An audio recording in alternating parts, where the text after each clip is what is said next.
Hi guys, today we have Giorgio here. Giorgio is a sports psychologist. He is working in Italy with fencers as well. Please welcome with me, Giorgio Sola.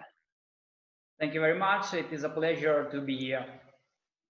Great. Can you give us a short introduction about yourself, Giorgio? Yes, of course. I'm from Italy and I'm a mental trainer, professional mental trainer in sports.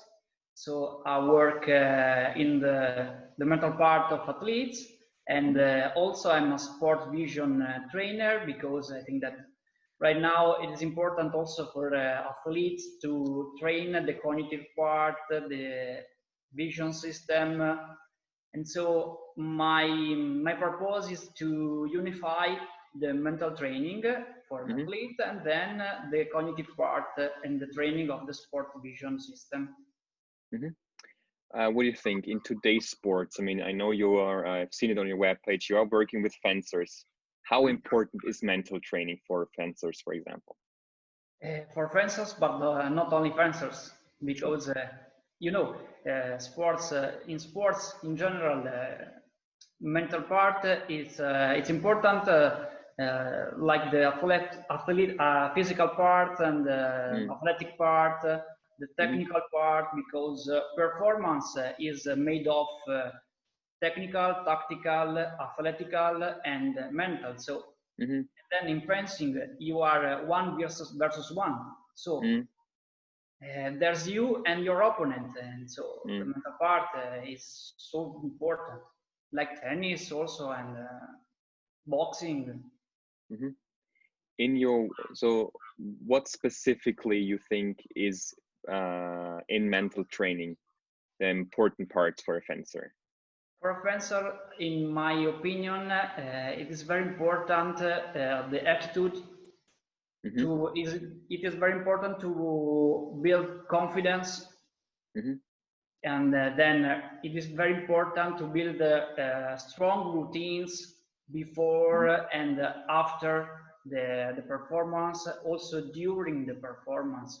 And it is very important to build strong attitudes, habits. It is important to focus, because you have to be focused on selective attention. So you have to be confident also, but also you have to be constant, so solid. But it depends on the athlete, because an athlete is first of all a person. So all the people are different. So maybe it's one thing is more important for me, and it's not for you. So it depends. What do you think? What are good first tools or suggestions you would give a fencer that wants to work on the mental game? On the mental game, you have to understand first of all your goals. You have to be, you have to build your passion, and then you have to know why you are there.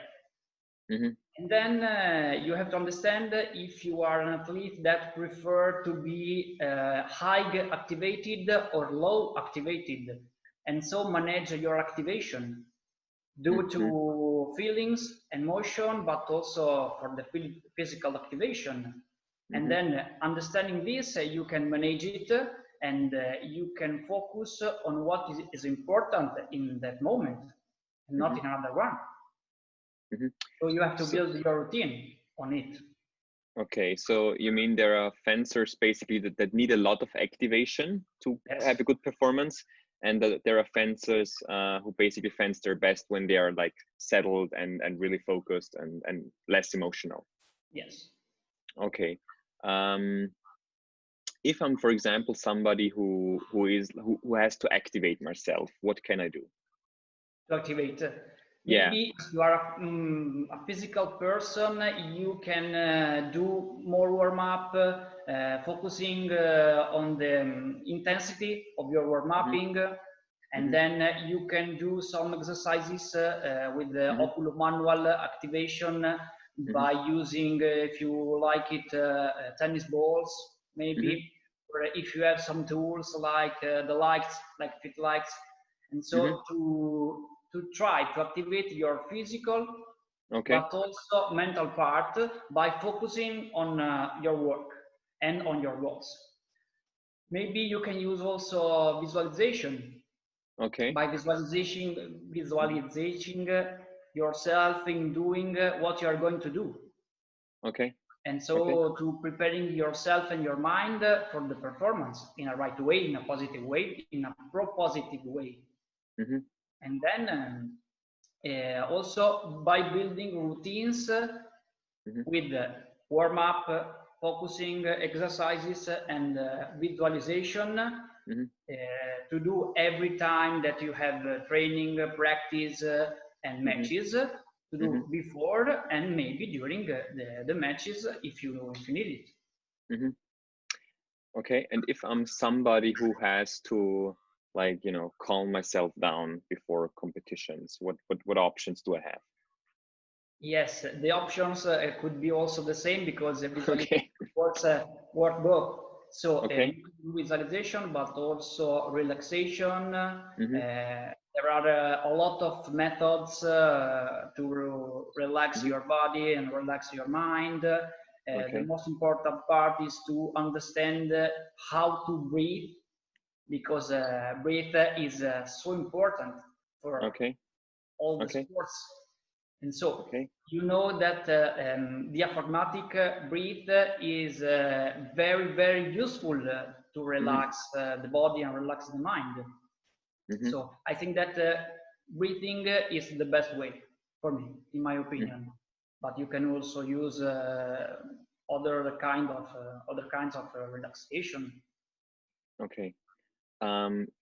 I've seen on your Instagram that you're also working, you know, with different sports. I've seen it with that you're doing with football players, with tennis players. I've seen it with, I think, combat fighters, with fencers. That you're also working a lot on their visual activities and their visual cognitive brain activities. Can you tell us something about this? Yes, the most important thing is that in sports, a lot of information, sensorial information are visual. So you have to train your perception by the eyes, and it is a mental part because it's a work with the brain.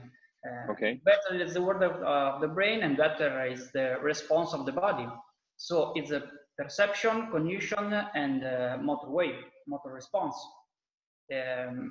Most of the part of information in sports is visual, so you have to be good and to accurate and to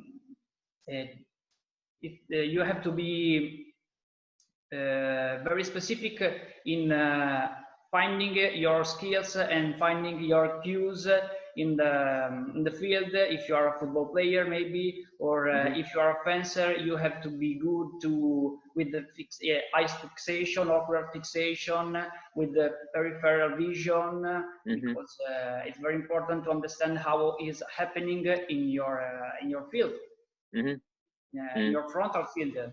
And so it is very important to train the entire system, eyes, brain, and body. And like that. Okay, so it's the more I see, of course, the more information I have, and the more information I have, the better I can the better I fence, right? Yes. And quickly. About this. All right, okay. Sure. The more accurate the whole system is. If some of our fencers want to work with you, where can they find you? How they can reach out to you? You can find me on my website, giorgiosolamentaltrainer.com, or on Instagram and social media, also Facebook, Giorgio Sola Mental Trainer. I work in Italy, but also all over the world, so you can find me when you want. For our Italian fencers, they can come to you, right? To Modena. They can come to Modena, or also it's me that I can travel all around Italy, because we work with sports, and sports is not only one place.